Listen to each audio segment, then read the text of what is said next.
sembah ngereng ulun kapurpa risang murpengat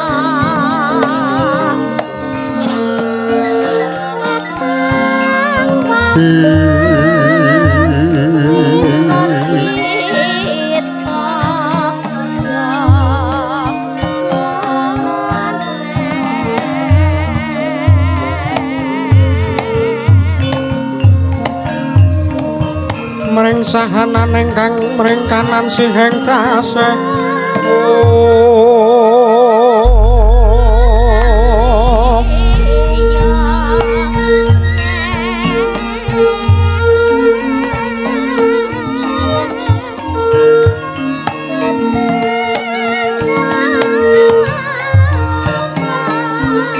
maweh pokok kang sawagong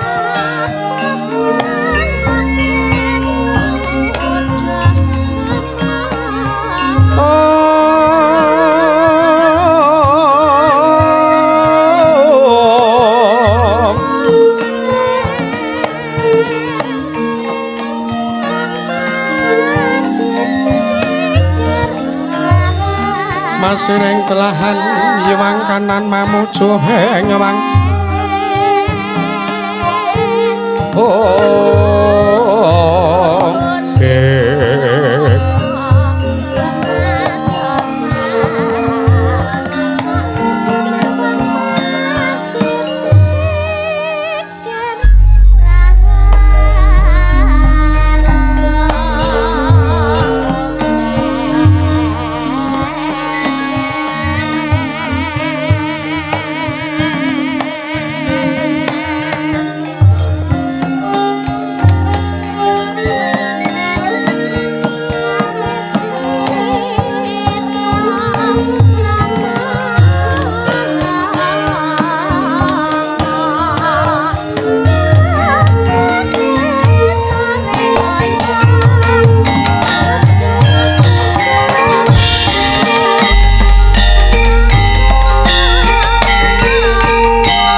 wilahi awik namastu Rama Sidheng aum awik namastu silat ngrinjiwang jagat karono sirang tondo kawisisaning bisana sono sirawung anggenipun pesta pangsila stantun lambai bodho jinantur tutur katula-tula tulat milurading paradya minursita ngupama prameng niskara karantadya tumiying jaman purwa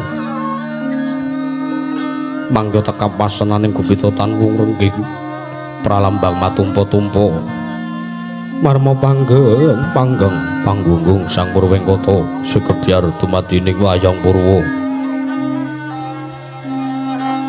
purwakaning kandha linarik runtuting basa duwing kuneng surasa yen narasaya karaos nglajari wang rasa wandi uruing diri rasa rembang sang rumangsani lir jalma ngilukaca jarwa pusna kocang carita becewus gemelar jroning pakeliran Yogyakarta amriksani pagelaran ringgit Purwa Surya Candra Darum yang kartika wis kelur putrating kawasa sahari ratri yang ngidri bawon Purwoteking tuk sinabilir kemanti teman dadi petanganing dina sasi warsi pintu kang sarta abad dedungulan pangkar tumangkar sinarambun kaya Jawa Pati ngrembyah dadya padhang kutu-kutu alang atoga burono yang burontaya dadya branan tanpa wicalan padhang trawe sangyang renawi kang arsa amerbawani jagat mungguing jagat wetan duk mungup-mungup mungguing kalingan wukir abang merengangah lamun kaeksi ayah dilat-dilat bumi saya dangu sumuruk sanggi pangkarku kantos semua belakanan kiri ning abang esmu jenar kabar bawan senari Sanghyang Basono tanem tu katon ijo royo-royo amangku kuning kebiru moyo-moyo bocah ing gunung-gunung mulan kedanu kasih lereng prabancana lenggut nganti kaya gunung Makutha Mega tan wetawis dangu seleng kawula tasih tinlarsa angku ya buka garap Tegal sawahe anglu sira datanana pedhote sinambi sesendonan sesindenan mikul garuku nyanggiring raja kayane sawane ana pirembagan sumur wangi Sang Hyang Arkasaya dangu saya inggil wis katon melok sinaring jagat durung kiblat papat lur kidul wetan kulon sinaring jagat kang sami rebojada rebote jabut kukuwung marandatan wonten ing Kamedani kukuwung ing pertapan ning Arga Kutha Runggu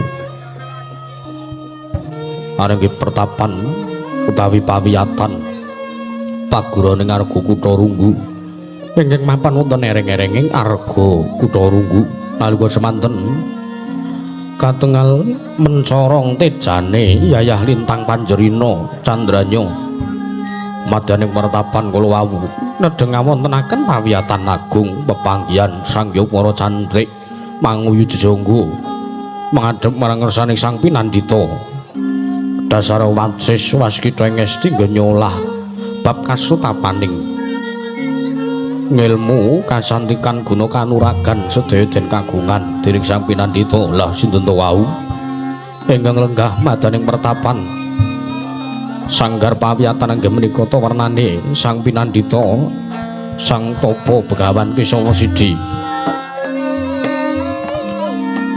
lenggah katingal mompiar candrane yayah Sang Hyang Bathara Suman nalika semanten kahayap sanggaring para cantrik manguyu jejonggo ing ngadhep marang ngersa Sang Pinandita Kesawa Sidi nalika semanten datanku ora mung lumrahing wujuding menungsa titah semantah nanging wujuding sata kewan samya paguron sami suwita marang ngersaning Sang Pinandita anggeta menika to warnane najan to sampun derajat brahmana sampun ketingal kepareng nilar marang jiwa kasatriyanipun nanging menika to pandhita Kendali Sada Sang Begawan Anoman ya Sang Resi Mayangkara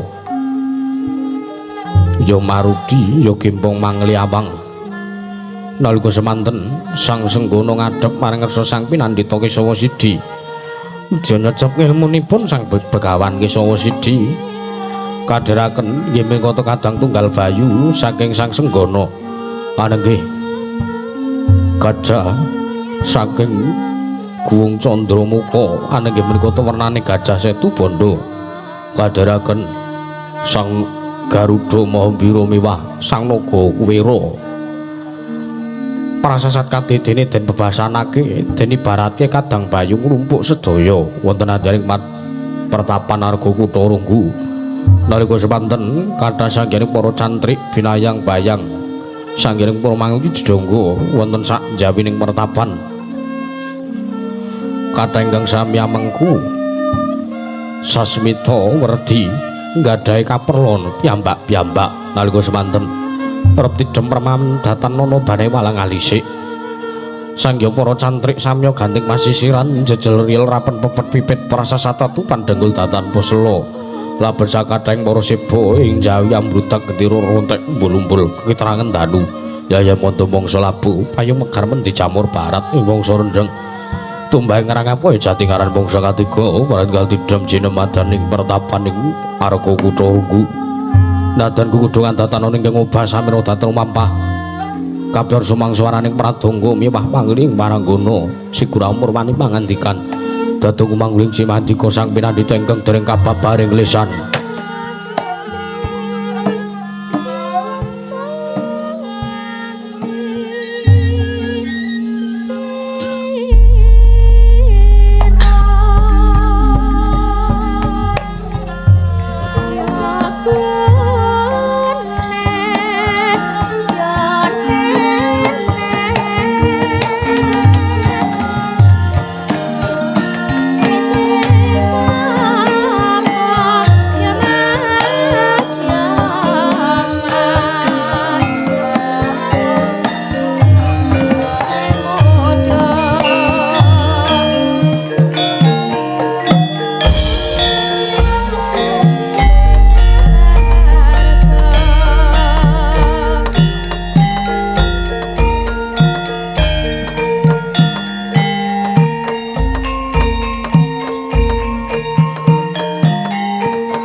Emas murah beng langit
Sritinon neng pasewakan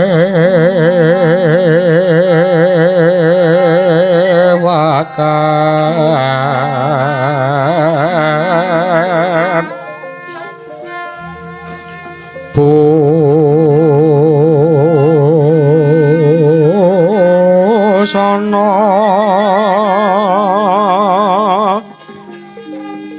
maneka warna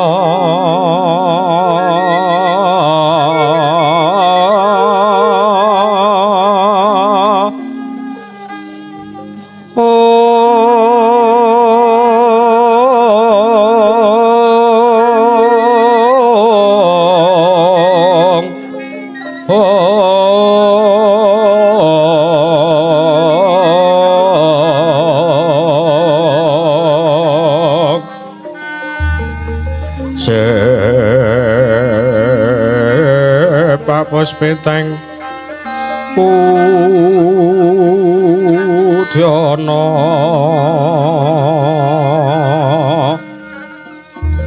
miang panjrah sarwarokma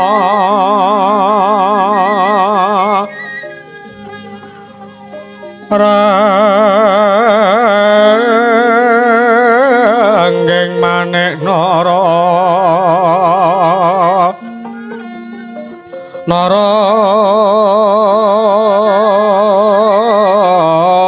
wata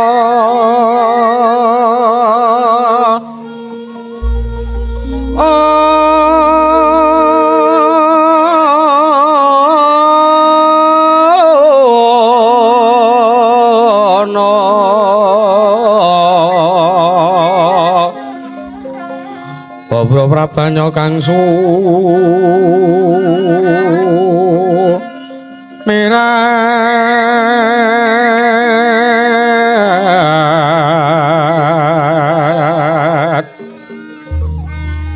kenyaring teca lalewaran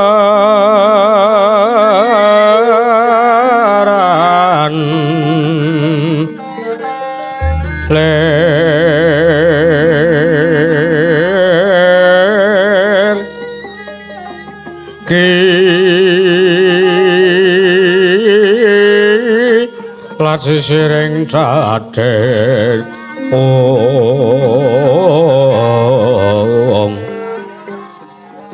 wimbo kekandha amrek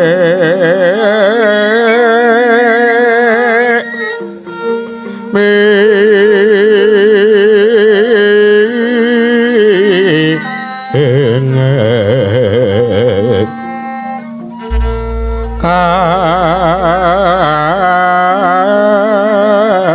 tiopeng maruta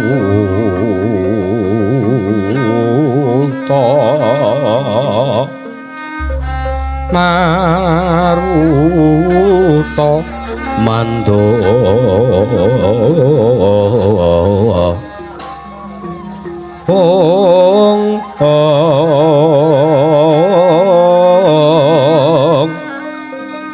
separan mangambat kongas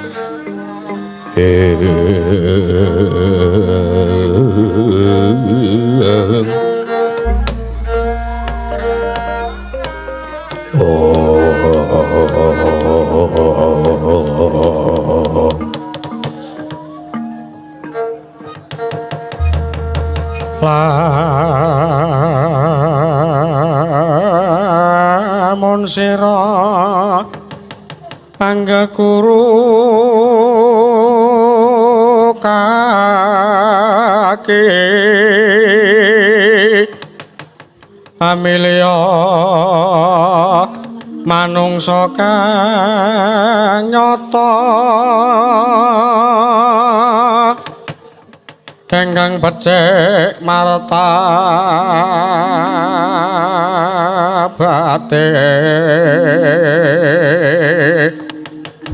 sarta kawruhing hukum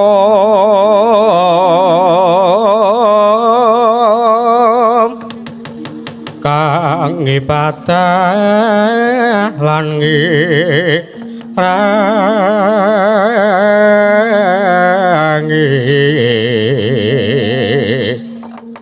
Sokoryana lehawan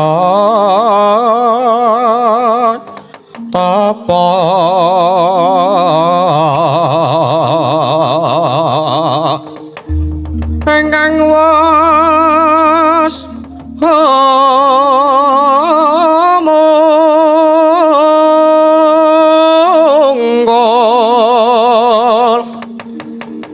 tan mikir pawehing liyan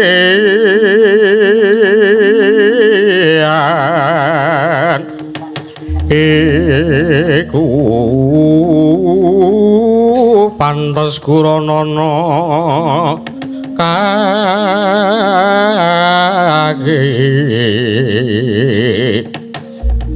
sartane kawruhana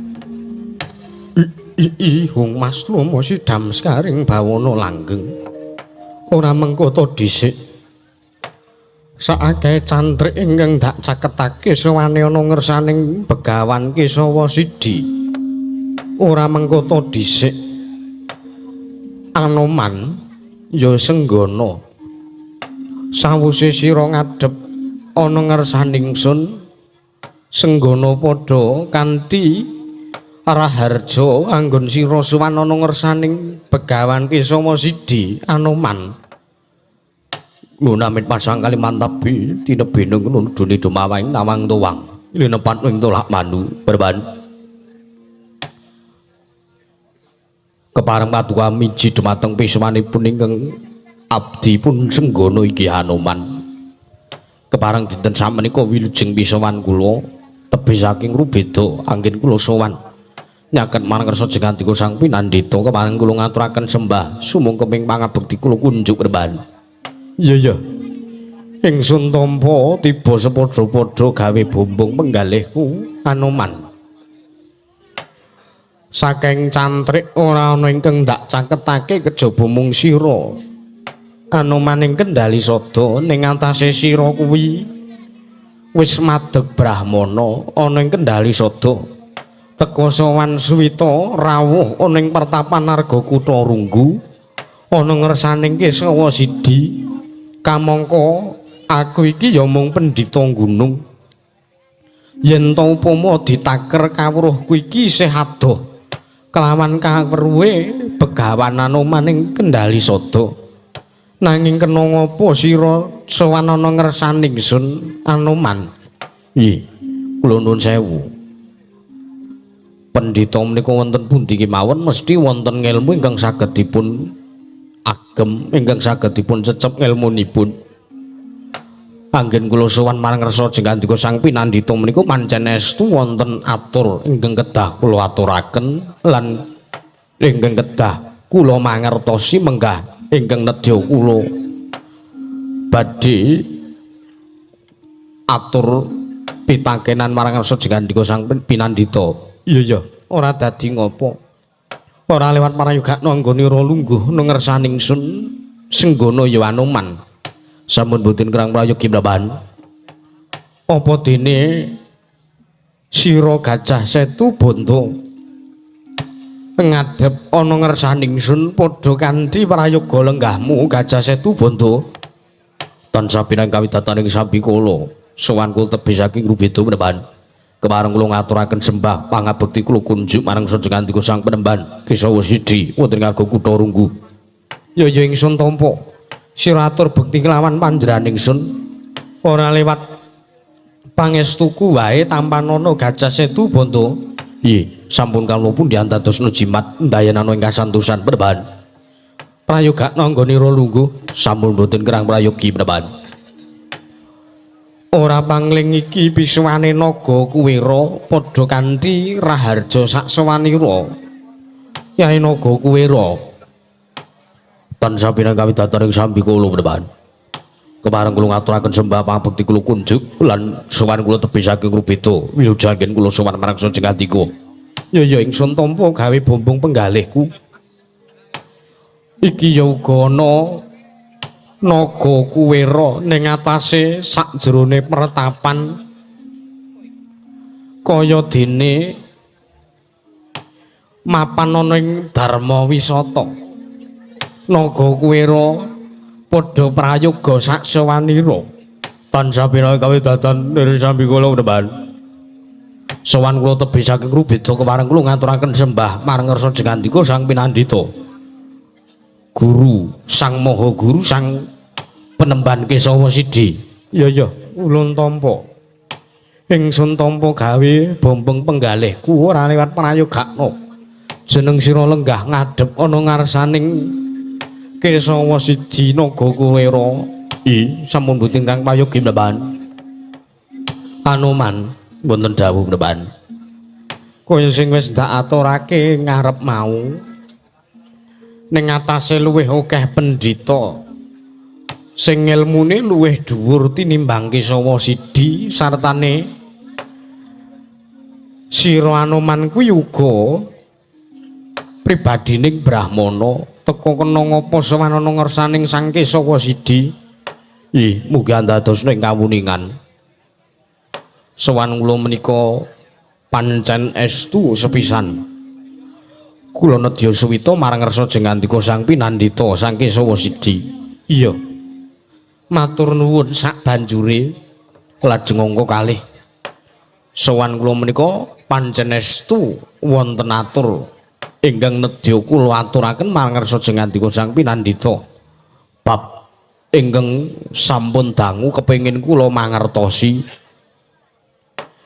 Benjang menapa anggen kula mapak wanci ingkang kula pikajengaken.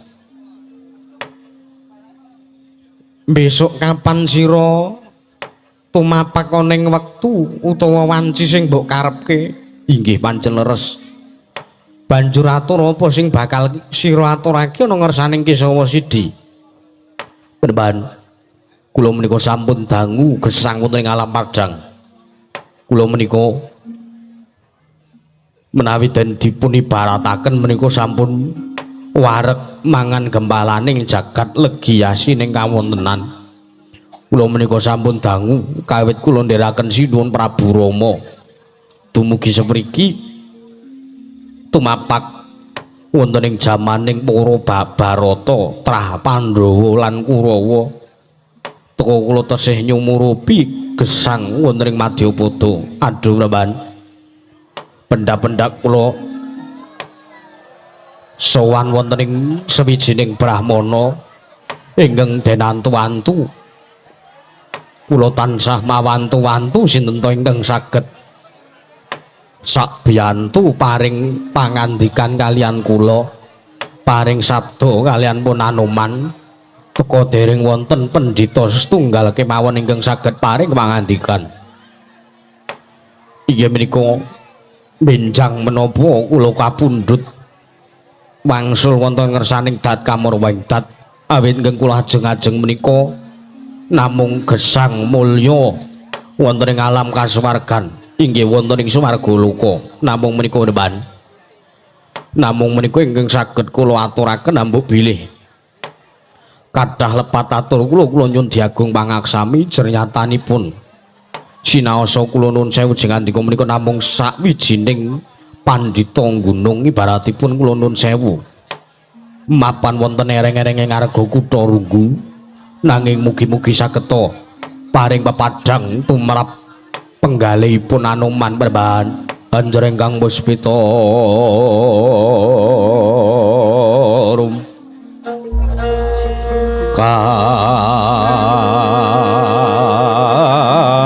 kasilireng samirana mrek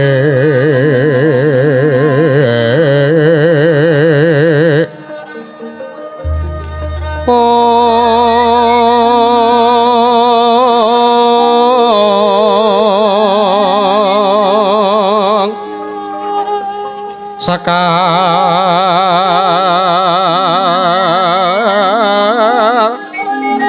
kadong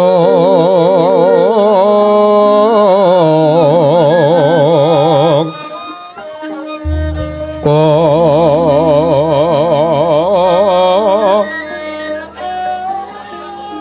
ngas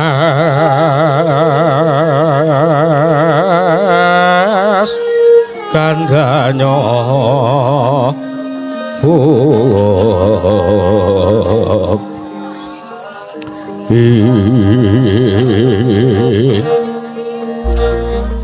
mawe raras retnaning driya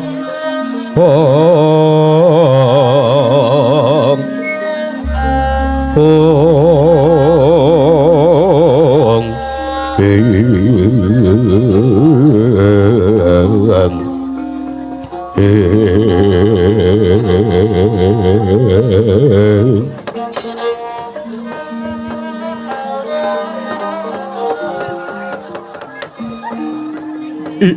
jagat dewa Bathara ya jagat pangestu ngara Anoman wonten dawuh kaget penggalihku bareng sira Senggana ndak piji sowan supayane matur apa kang dadi wigatine teka sira nyuwun priksa besok kapan titiwahyaning mangsa kala Anoman sowan ana ngayunane Gusti sing gedhe pangapuramu ingsun bakal matur sartane bakal maringi apa kang kita karepake nanging aja goreh penggalihmu ya Anoman. Ih matur sembah nuwun boten dados menapa jalaran sarana menika ndadosaken sarana padhang ing manahipun ingkang abdi pun Senggana Bebahan. Iya Anoman wonten dawuh bab ingkang angka 1 bab judul rejeki lan pesthi ning kodrat kuwi mono kabeh wis ana ngastaning panguwasaning dat kamurwing dat inggih mula ndak suwun ya Senggana aturmu ingkang kaya ngono kuwi mau aja ngasi mbok baleni meneh lho liripun kados pundi aja ngasi mbok baleni meneh jalaran aturmu ingkang kaya mangkono kuwi mau padha karo sira kuwi ngepal karo panguwasaning Gusti kang akarya jagat sing murba kayiwanan sira anggon kita ya sira urip gesang ning Madyapada iki jalaran kaya ingkang wis ndak aturake rejeki judul pesthi kuwi mono kabeh wis ana panguwasaning dat kamurwing dat yen to kita diparingi pinardawa umure nyatane wiwit jaman Ramayana nganti jaman Praharata utawa Mahabharata kita isih iso gesang nyumurupi kahanan jagat sawegung iki kita kudune ngucap syukur ana panguwasaning Gusti ora kok malah takon besok tekan kapan uripe Anoman padha karo sira kuwi ngepal ana ngersaning Gusti sira kuwi nyepelekake marang panguwasaning Gusti iki rungokno ya Anoman aja mung kanggo sira Anoman pribadi nanging muga-muga kanggo sira kabeh Gajah Setu Banda Naga Kuwera dene Garuda Mahambira muga-muga bisa nulodo sartane bisa midhangetkake kang dadi ature Kisah Wasidi. Piye kuwi mono tur kang angka 2 bab kabeh pati kuwi mono wadine Gusti ora ana menungsa sing bisa mangerteni besok kapan lamun titiwansine dheweke bali mring ayunaning Gusti yen to 1 pesthi 2 jodoh dening titah sewantah utawa jalma lumrah isih iso digoleki sartane isih iso diupadi nanging yen to bab pati kuwi mau ora ana menungsa siji wae sing bisa mangerteni mula yen to sira Anoman ya sira Senggana nyuwun priksa kelawan pendhita sapa wae bab besok kapan Anoman tekaning pati ora bakal ana pendhita siji wae sing bisa paring dawuh kelawan sira Senggana merga sangka ya ora wani nantang ora wani ngepal marang panguwasaning dat kamurwing dat jalaran kabeh iki mau pancen wadi tumraping sangjaning para titah mula ya ana ing alam padhang utawa nang donya kuwi menungsa dicipta 1 2 1 apik 2 elek Iya. Anane apik lan elek iki mono kanggo mbedakake sartane kanggo ngisi papan ana ing alam akhirat kang aran swarga lan neraka.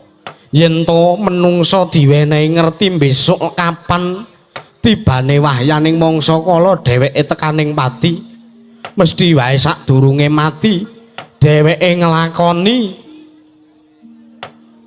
manembah nang ngersaning panguwasaning Gusti. Nanging yen to menungsa ora dimangerteni besok kapan dheweke bakal kapundhut, mesti wae ya uga ora ana sing mapan ana ing neraka, uga ora ana sing mapan ana ing swarga. Mula ya Anoman, aturmu kang kaya mangkono mau aja pisan-pisan meneh, aja mbok pindho-pindho meneh mbok baleni.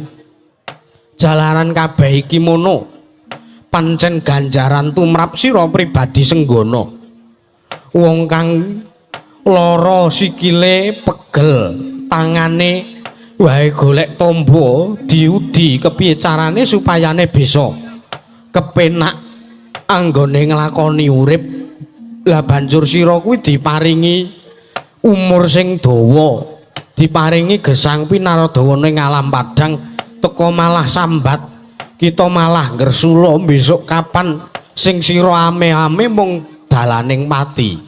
Kuwi ora kena ya Senggana, aja mbok baleni meneh. Waduh, menawi mekaten ingkang kula aturaken lan ingkang kula pitakenaken marang Sosang Penemban kula lepat ya pancen luput. Sabab kita ya sira yen to ngasi mbaleni kang dadi aturmu kang kaya mangkono meneh ora bakal ana pangapura, ya ora bakal ana pangapura saka ngersaning Gusti kang akarya jagat. Jalaran kita wis wani ngepal sartane nyepelake marang panguwasaning Dat Kamurwing Dat. Mula ya aja mbok baleni meneh ya Senggana. Ih. Waduh, kula malah rumaos lepat Penemban. Jalaran kula menika nyumurupi titah wonten ing Madyapada menika dereng ngantos yuswa keladuk sampun sowan wonten ngayunaning Gusti. Teka kula ingkang sampun gesang kawit ndherekaken Sinun Prabu Rama ngantos sak menika kula madeg wonten ing Kendali Sada. Teka kula kok malah ngresula, kula dipun paringi gesang kang pinardawa. Waduh, waduh. Wah, kula rumaos lepat Duh Gusti, kula nyuwun pangapunten. Ya. Sabanjure kuwi yen to kita mung kepengin urip kepenak ana ing Madyapada, syarate utawa saranane ya mung nrima ing pandum iki. Mesti wae sira Anoman ya wis priksa jalaran sira kuwi jejering Brahmana sing wis wareg ndahar gempalaning jagat legiasining kahanan. Wong kuwi yen to arep makmur uripe, yen to kepengin seneng atine, bungah pikire, kuncine mung siji, kabeh lelakon sing dumadi adile kudu dilakoni. Inggih, merga wong urip ana ing alam padang mono pawitane mung telu. Siji lair, loro netepi kewajiban, sing ping telune mati utawa sowan ana ngersaning panguwasaning Gusti. Sadurunge sira Anoman lair utawa sadurunge menungsa iki dititahake ana ing jagat jroning buku tulising Gusti, kodrat utawa takdir kuwi mono wis ana. Dadi sira Anoman mboya perlu ngresula bab uripmu sak rekasane kaya ngapa kudu tansah dilakoni, lan kita sira Anoman kudu tansah nrimo ing pandum. Jalaran wong urip ning alam padang mono urip kang tanpa pawitan. Dagang tuna andum badhi, yen to badine sapa ingkang didum, nanging yen tuna sing dibakul apa. Urip kang tanpa pawitan, ora njaluk, ora ngemis, ora njilih, mung sak derma nglakoni urip.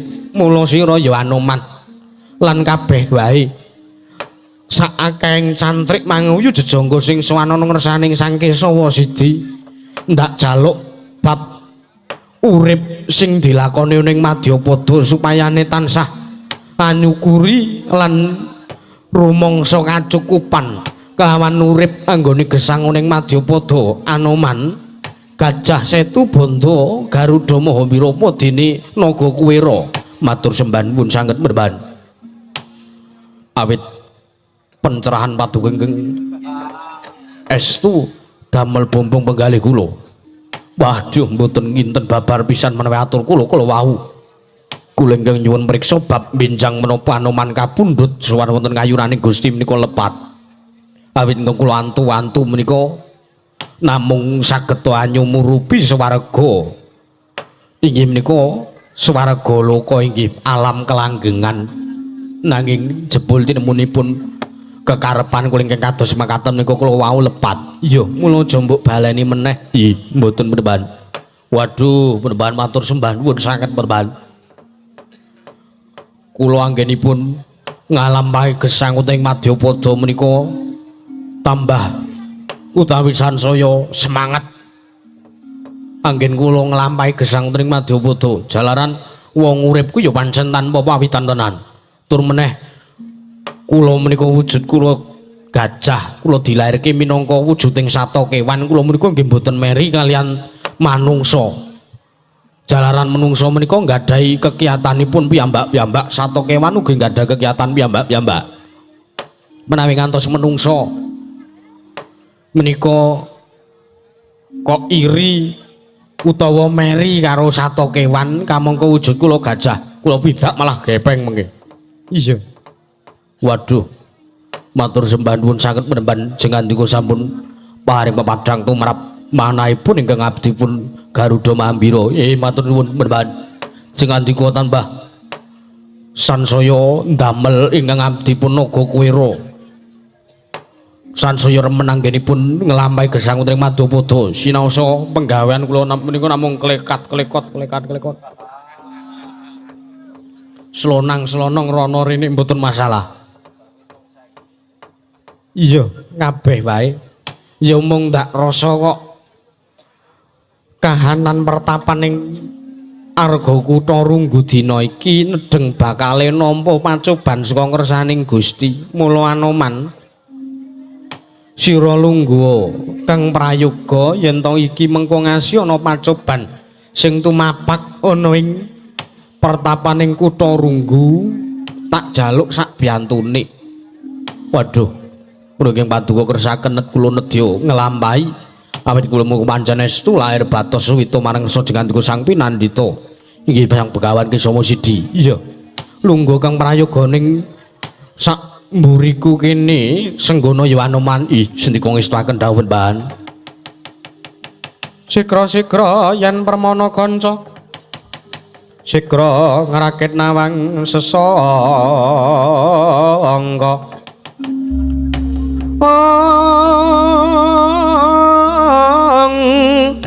Nalendra mbek marwa sing sanggatre gumulung kadri gumulung mangrompak ing wadya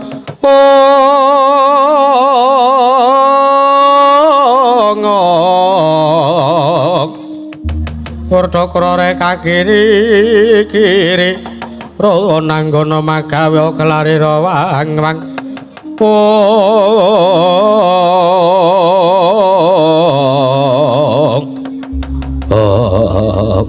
didemataring pertapan ing Arga Kutha Runggu nalika semanten tanggap sasmita Sang Begawan Kisama Sidi bilih wonten ing pertapan ing Arga Kutha Runggu badhe antuk pacoban weber-weber dereng mingkem Sang Pinandhita Sang Kisama Sidi anggenipun maring pangandikan nalika semanten gegering Jawi piangarsa kaping puripasiban bono amuk apa kang dadi darunane ora ana macan kemedhun saka Krangkeng Mudin Gajang kemedhun saka Wantilan ananging menika warnane pisawanipun utusan saking negari Ngastina.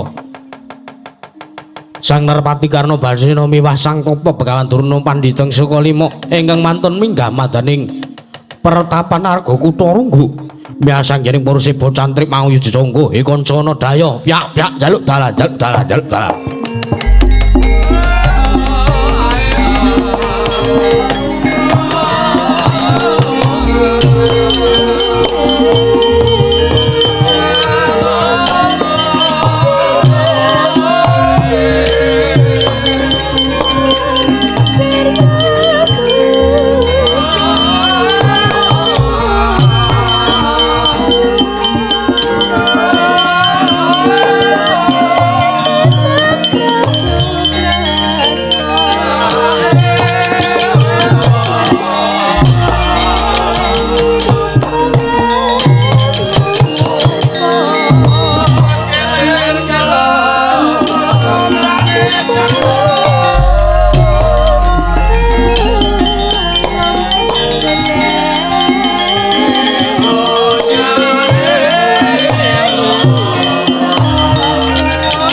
Sinong mati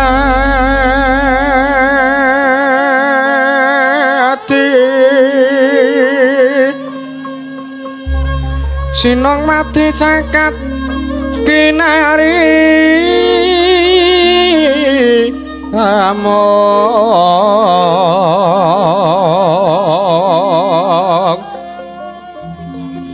mbak lumembak ombak ing samudra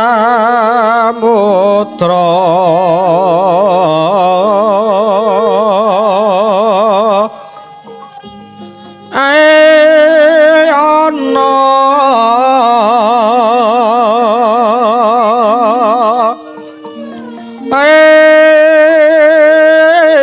ana bale lumatamra kanggang awita dedenjeng jenjengan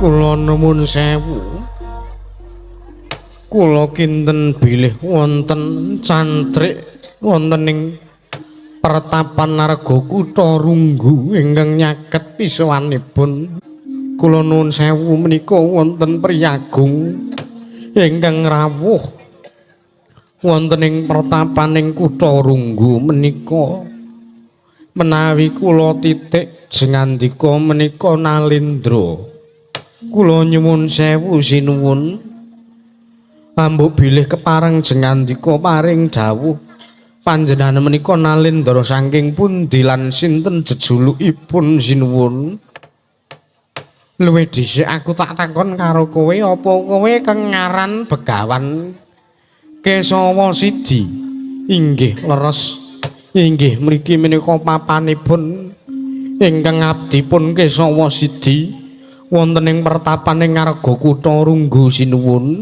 lah dalah Bapak Durna wonten dawuh napanipun menika pancen leres menika ingkang peparapun Kesawa Sidi. Apa? Jebul iki ta sing jenenge Wasidi iki ya iki ta.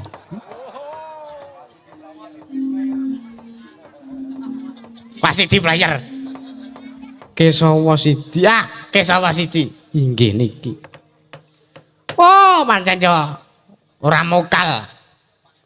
Pancen yo pendhita sing mapan ning gunung tenan. Sarwa saeneke sandangane ya luwuk kaya ngono. Inggih. Surbane. Wah iki sacake le nyolong iki surbane iki. Ade luthuk kaya ngono ora tau dikumbah. Mangkir rumiyin ampun kados ngendika kados ngaten. Nggih nggih. Ditanggu nggih ditanggu. Nggih. Kula nuwun sewu menapa ingkang wingking menika pun ingkang peparapun Sang Tapa Begawan Durna. Oh, ha. Bener aku, bener. Aku pandhita ingkang kondhang manyar-manyar. Pandhita sing kondhang manyar-manyar kuwi ya mung Begawan Durna, ora ana liyane. Nggih. Ya mung Durna sing pandhita sekti kalintang jayang perang, wasis waskita ngesti ya mung aku. Inggih. Mugi tansah sekeca anggen jengandika lenggah. Heeh, Wasidi ya. Wis ora kurang kepenak. Inggih. Nuwun sewu sinuwun jengandika menika pun jejuluk sinten? Tepungake wae yen to kowe durung ngerti kelawan aku. Ingsun iki Nalendra ing Awangga. Jejulukku Prabu Karna Basusena. Ya Suryatmaja. Oh menika pun sinuwun Prabu Karna. Inggih. Bapak Durna, ngoten napa? Sing ngandika kenging napa? Mboten napa-napa. Kula sacak weruh ngejak omongan iku kula kepengin nyauri. Inggih mengke riyen to kendhelien. Nggih. Bar niki jengandika kula aturi paring dawuh sak sela-selane panjenengan. Nggih, sepuas kula nggih. Nggih.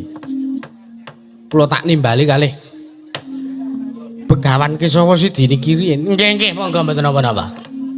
Sinuwun Karna. Wonten wigatos menapa dene jengandika mrepeki kalawan ngliwanipun ingkang abdipun Kesawa Sidi. Kesawa Sidi wonten dawuh Ya sowanku ning pertapan Arga Kutarunggu iki sepisan tetinjo marang karaharjane Begawan Kesama Sidi. Inggih matur sembah nuwun. Sing angka loro aku bakal ngaturke apa kang dadi wigatine jalanan sing bakal ndak aturake iki ngembet magepokan karo kahanan pertapan ning Arga Kutarunggu. Inggih.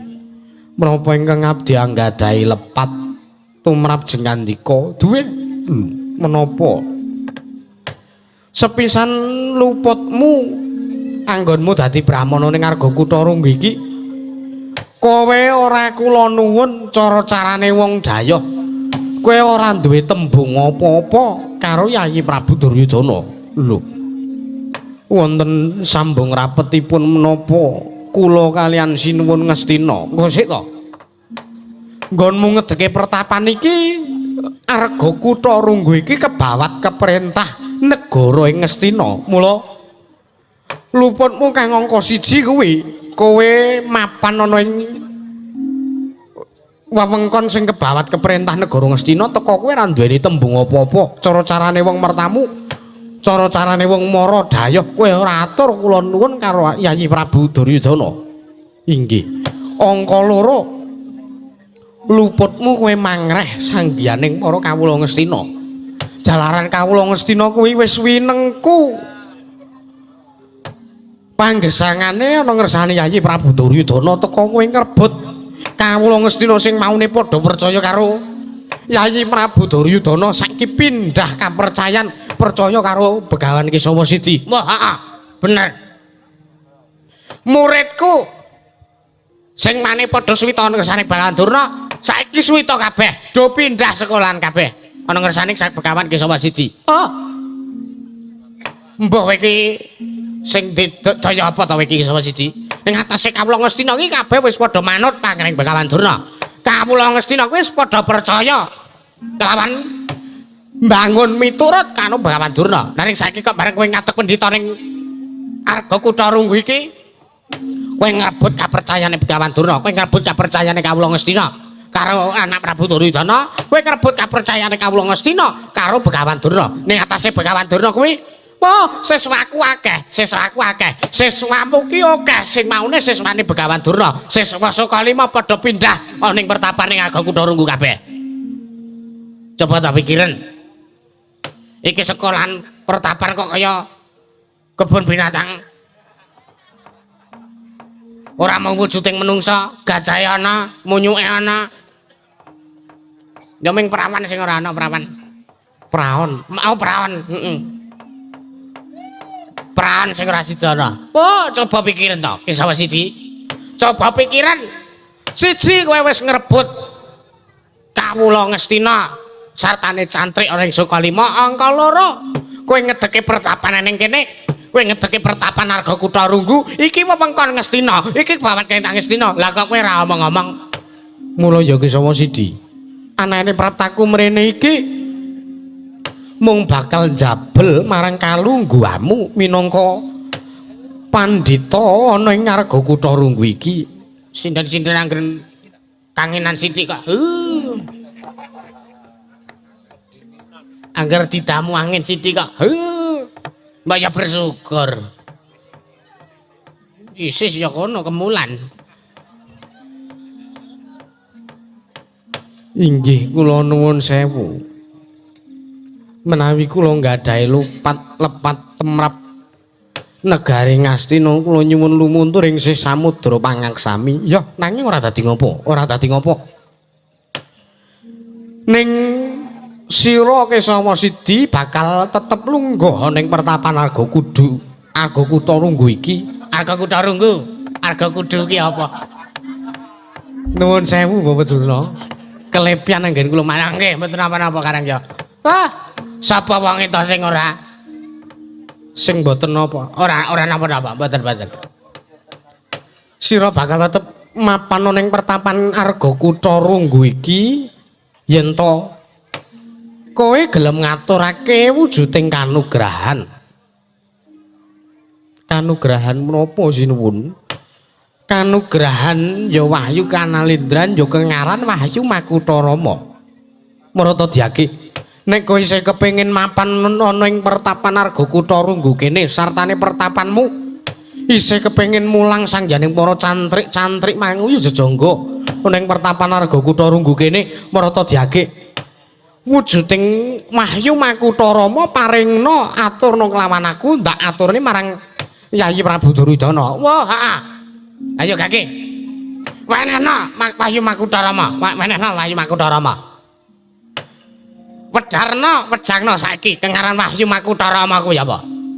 Inggih, kula nuwun sewu jingandika menika ugi brahmana. Tartentu ugi priksa wedaripun Wahyu Makutha Rama menika. Oh, gampang. Wahyu Makutha Rama. Makutha kuwi cetha ageman sing ana nggon sirah. Rama kuwi bapak. Agemane bapak sing ana nggon sirah. Inggih. Kuwi ora peci ya bangkon. Oh, kowe arep kaya Ratna ya, kowe arep kaya Ratna. Kowe arep dadi tukang blangkon ya kowe. Ayo, Gage Wedarna. Gage Wedarna Wahyu Makutha Rama. Ayo, Kesawa Sidi Gage Wedarna. Yen to ngasi kowe ora gelem medharke wujuding Wahyu Makutha Rama ning saning nata ngawangga, ndak kira seranane ora liya ya mung aku bakal ngruda paripeksa karo kowe. Saananane cantrik ana ing kene, kahanan pertapan Arga Kutha Runggu bakal tak gawe karang abang Kesawa Sidi.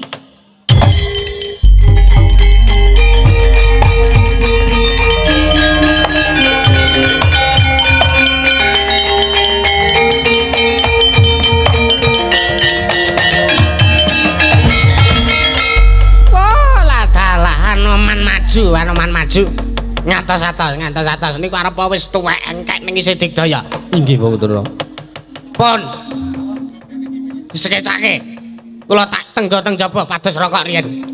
Bila dalah lah kok malah kesah niku karepe pripun? Mboten napa-napa, kula ajrih jagat dewa Bathara Anoman iki. Iya sinuwun kula nuwun sewu menawi jengandika menika ngendika sartanipun maring dawuh bilih badhe ngruda peksa kalian guru kula inggih menika pun Sang Begawan Kesawa Sidi. Kula nuwun sewu sing jeneng kanugrahan menika mboten saged dipun suwun kanthi srana peksa lan mboten saged dipun tuku kanthi srana menapa kemawon. Lho nyatane yen to Begawan Kesawa Sidi sing kepengin pertapane iki tetep langgeng ana ing kene ya kudu masrahke wujuding Wahyu Makutha Rama. Nanging kula nuwun sewu menapa jengandika menika mboten nyawang wonten mriki menika wonten betengipun Sang Begawan Kesawa Sidi.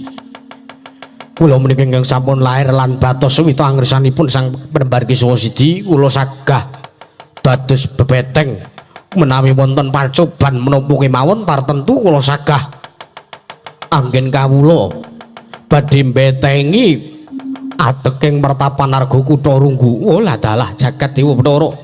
Babu, ayo.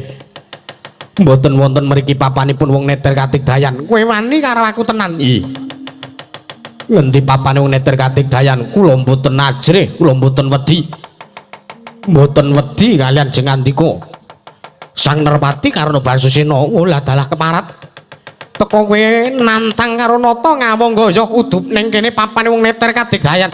Ayo metu njaba diteter kadigdayane adu arep karo nata ngawangga Prabu Karna Basusena.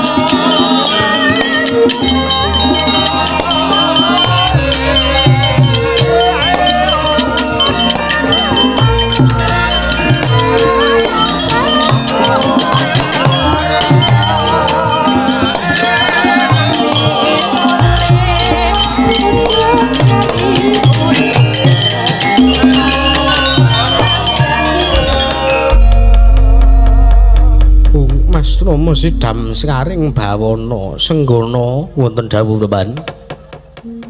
aku bakal matur sartane paring dawuh bab apa ingkang wis mbok tindakake kepareng paduka kula aturi anyendu dumateng ingkang abdi pun senggono menawi kula nggadahi kalepatan kula aturi angukum amidana dumateng ingkang abdi pun senggono anoman wonten dawuh pancen wis bener kita kuwi ancas kita kepengin nglabuhi kelawan ulun kelawan aku ya Kesawa Sidi nanging luputmu ning atase kowe kuwi wis jejering brahmana kowe iki adeking pandhita ing Kendali Sada teka isih duweni hawa nepsu sing isih ora bisa dikendhalekake gampangane sira kuwi brahmana nanging duweni adeg utawa pakarti sing jejeg kaya dene satriya. Kula sampun matur nyatanipun kula menika pengin labuh bebela dados bebeteng jengandika adeging pertapan Arga Kutha Runggu menika sartanipun kula bebela wonten kersanipun Sang Pinandhita. Sesembahan kula inggih menika pun Begawan Kesawa Sidi. Ya ora dadi ngopo. Nanging apa ingkang wis mbok tindakake iki mau ya kudu mbok lakoni. Kowe wani gawe perkara kuwi ya kudu wani nanggung perkara.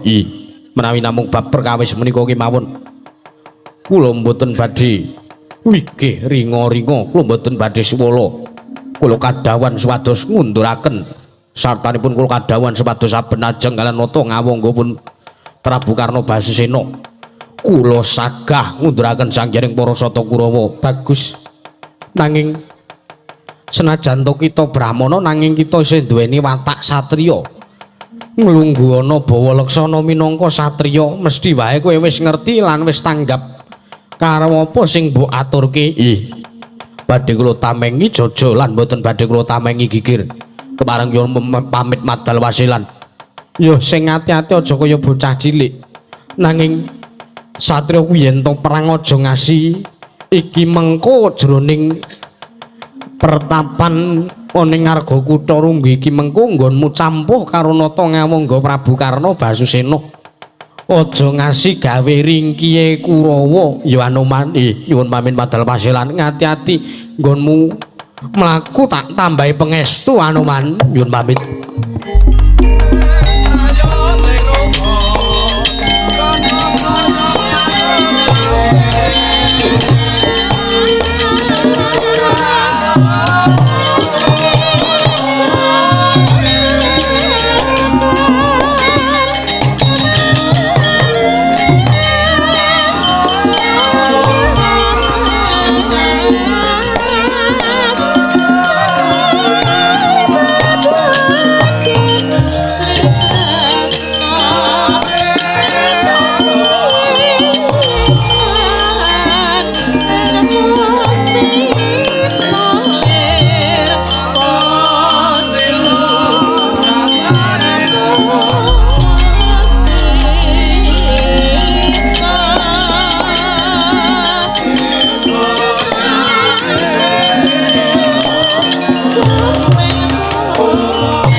Mungkur Sang Anoman saking madaning pertapan Arga Kutha Runggu nalika semanten slaganira Sang Pinandhita Sang Begawan Kesawa Sidi eling-eling pandhita kang wasis limpat buntas kawruhe lantip panggraitane nalika semanten tingkem netrane sinambi mesem Sang Kesawa Sidi awit mangertosi kawontenan menapa ingkang nedya lumadi wonten ing pertapan Arga Kutha Runggu kedadak wonten mega ingkang anutupi kawontenan ing pertapan Arga Kutha Runggu piyak ing mega nalika semanten panenggih menika ta sukmane Sang Raden Kumbakarna ingkang nganglang jagat sigra sowan wonten kersaning Sang Pinandhita dadi kagiat Sang Begawan Kesawa Sidi kala wau.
rata kang kinarya wangsit pindha gombang ngajabeng tawang susuh angin ngendi nggone Mas Rama sidam sekaring bawana mboten pangling menika praptanipun Raden Kumbakarna. Wala dalah beban. Teko kowe pancen wasis tenan kowe ngerteni kelawan praptaku ning pertapan gini beban kowe sapa? Inggih Raden. Kula ingkang abdipun Kesawa Sidi lajeng mriki menika ateking pertapan ing Arga Kutha Runggu. Wala dalah. Pertapan Kutha Runggu Begawan Kesawa Sidi. Inggih. Nuwun sewu Raden Kumbakarna. Wonten wigatos menapa dene jengandika mrepeki kelawan unggiwanipun ingkang abdipun Kesawa Sidi. Wala dalah beban.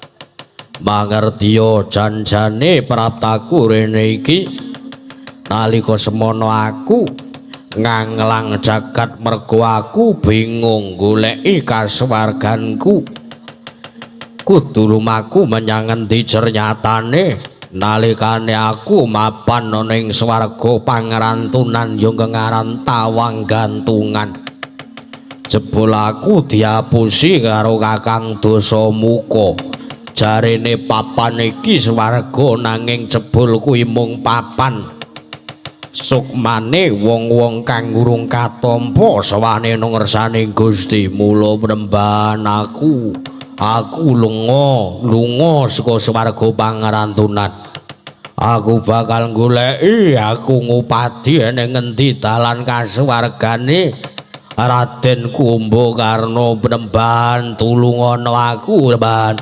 kagatrisang kabeh rango Rinanggul kinempet kempedho sang retnaning bawana ya kitukang walangadi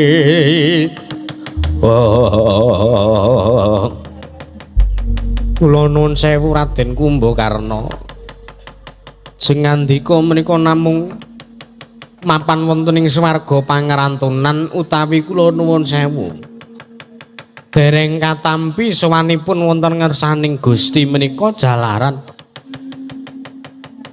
salaminipun jengandika nglampahi gesang wonten ing Madyapada menika tasih nggadahi piyutang tumrap ngalam jagat sawigung menika lan jengandika tasih nggadahi tumindak utawi dedosan ingkang nalisir saking ungger-unggering kautaman. Waduh banjur tumindakku apa ndak rasa lah iku tumindak ning Madyapada iki ya wis apik aku labuh negara nalika semono negara ngalengka bedah saka panguwasaning Prabu Rama aku bebela negaraku ora kolir aku bebela karang watak angkara murkane Kakang Dasamuka nanging aku mbelani bumi kelahiranku aku mbelani bumi wutah getihku apa ya isih kudu apa ya isih arep bakal diluputke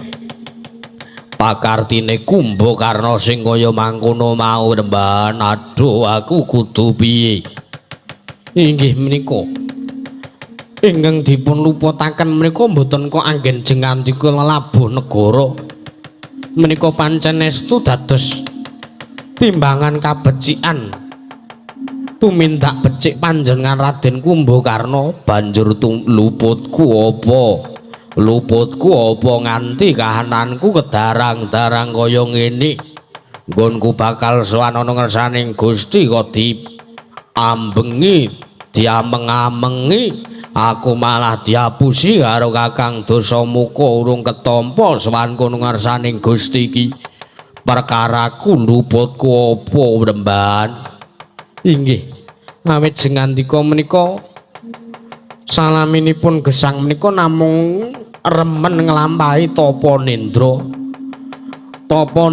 pirang-pirang sasi gedene pirang-pirang taun nganti ninggal marang praja ngalengka wekasan ngantos sanggya para kawula ngalengka diraja sami kelepyan awit jengandika menika boten nglabuhi tumrap sangjaning para kawula pancen leres nalikanipun adeging karaton ngalengkon dioden bedah dening pun Prabu Rama nanging jengandika ugi labuh nanging lepat panjenengan menika jengandika menika remen nglampahi tapa nendra inggih pancen apan kepara saestu tiyang ingkang gesang wonten ing Madyapada menika dipun wenangaken budidaya ngulir budi ngasah kadewasan nanging anggen jengandika ngulir budi ngasah kadewasan menika ngibaratipun sampun kalimpat sampun alisir saking ungger-unggering kautaman jengandika namung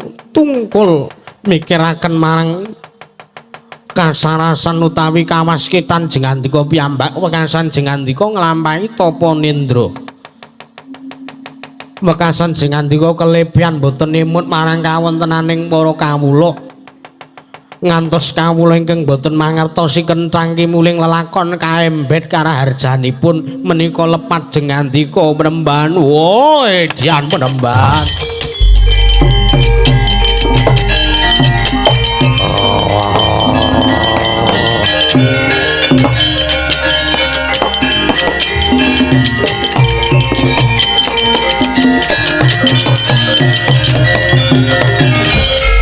Wala dalah banjur kepiye nggonku arep nyaur utangku kuwi mau banjur kepiye nggonku bakal njaluk ngapura utawane mbayar kabeh dosaku kuwi mau supayane galeng-galo kumba karna mapan ana ing swarga loka inggih serananipun jengandika kedah dipun lairaken malih wonten ing Madyapada menika jengandika kedah dipun titahaken malih lajeng nglampahi gesang malih wiwit jengandika dipun lairaken ngantos moksmanipun sukma panjenengan banjur sapa sing bakal dadi kasuwargane Kumbakarna kudu menyang ngendi lakuku lan kudu menyang ngendi nggonku golek kelawan kasuwarganku kula nuwun sewu Raden kula mboten gadhahi wewenang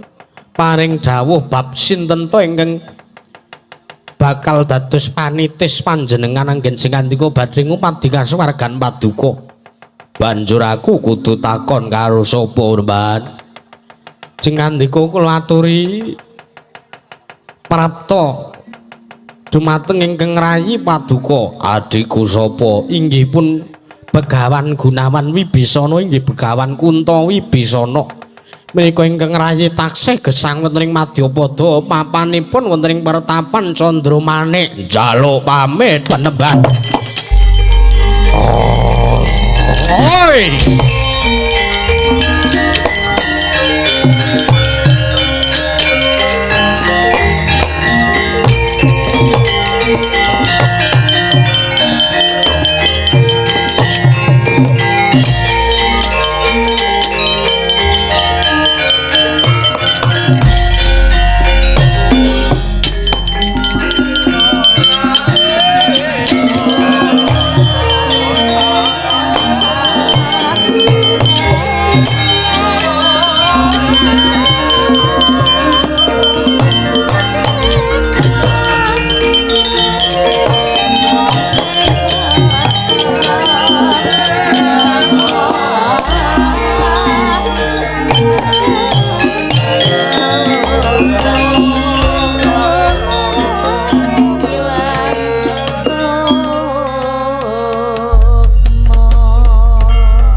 Gajah Setu Banda wonten dawuh Merban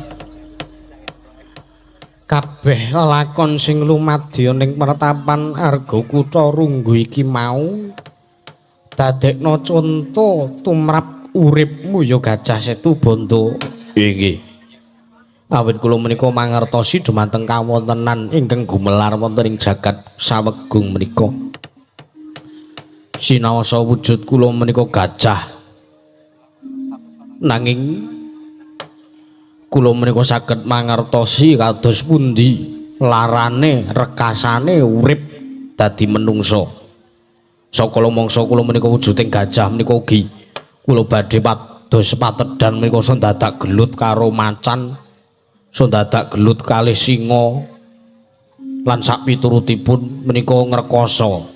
Mila kula menika mboten meri kalian gesangipun sangya para menungsa. Iya, kaya mangkono Kang trep lan pantes. Sabanjuri budal kang padha seba ing senedya manjing ana ing sanggar pamujan jeriki nyatane wis wanci bedhug utawa wis keliwat jam wayah jam 12 Adan luhur ngaten. iya Nderaken jengkar watu kepalang kula nyuwun pamit madal pasilan bidhalaken sanggeng para cantrik rencang-rencang kula aturi sepados nglampahi wudu lajeng ing samangke mapan minggah wonten ing sanggar pamujan peneban. yo sing ati-ati aja kaya bocah cilik Gajah Setu Bondo Kula sampun ageng sing ati-ati budal para cantrik nyuwun pamit madal pasilan pun ageng kok niki kok angger silir ngaten niki wis genah nyuwun pamit peneban purna gatining panangkilan arus sang pinandita kondur manjing wonten ing sanggar pamujan rikala semanten rantak-rantak anggoning para cantrik mangu jangga bidal saking martapan ing arga kutha Runggu binayang-bayang sanggeng para apsara apsari kawis ketinggal pepahadir sagung kang sama semeyo boyongi kelawan tindahipun sang pinandita sang Kisawa Sidi nalika semanten kadya sesanti kamulyani.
Ngopo nek suwe men?